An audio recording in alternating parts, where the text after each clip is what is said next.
Hi, Mami! Tara, luto tayo merienda. Siyempre, bawang, tinadtad, sibuyas, tinadtad, bell pepper, hiwa-hiwaing manipis.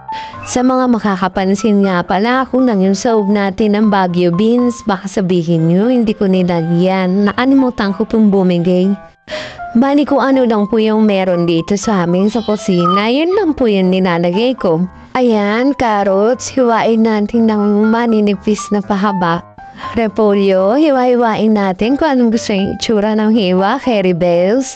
Naglagay nga rin pala ako dyan ng kikiam. Tsaka baboy po yung sinahog ko para masarap tsaka malinamnam. Pwede rin namang manok kung ano yung trip nyo. Tapos naglagay din ako ng dyan, atay ng manok kasi masarap yun. Tinadtad na celery, wala rin po kasi tayong kinichay. Hindi ko sinama yung dahon kasi mapait. Set aside ko muna yung ginagawa ko. At ayan, mag-steam na tayo ng siopaw at siomay.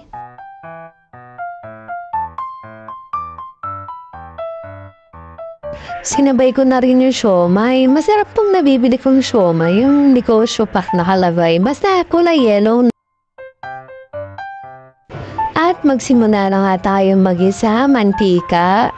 Tapos yung baboy, syempre. Tapos lalagyan natin yun ng konting asin. At hihintayin natin medyo mag-brown-brown. At kapag okay na, ilagay na rin natin yung sibuyas at yung bawang.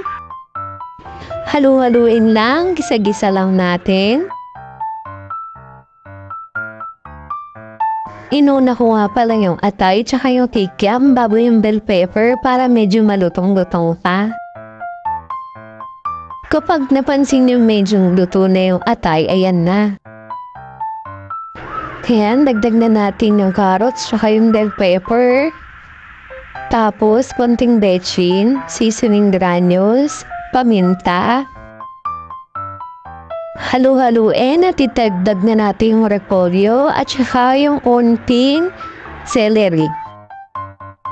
Konting oyster sauce at ang toyo ko, syempre. At pag medyo half-cooked na nga, ilagay na rin natin ang celery. Okay na ang gulay, set aside natin ang iba at lagyan natin ng tubig para naman sa luto ng kanton. Konting toyo, konting patis, konting seasoning granules at syempre ang shrimp cubes. Oyster sauce.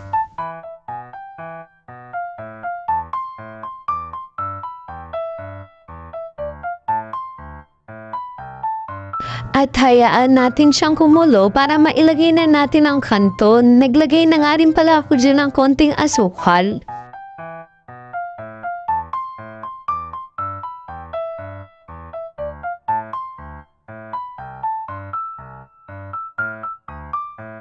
Ayan, nilagay na natin ang kanton at hayaan na natin itong lumambot. Halu-haluin lang natin para hindi masunog ang ilalim. Naglagay nga rin pala ako dyan ng butter na merong bawang para masarap siya.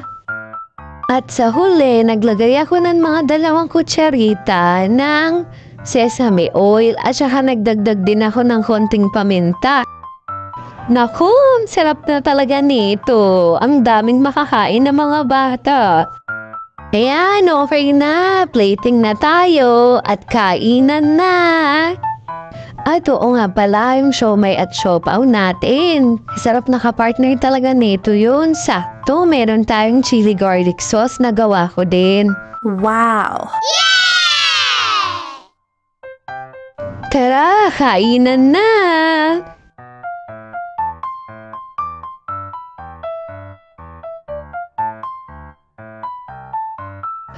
Thank you for watching. Bye mga mi! Salamat sa panonood!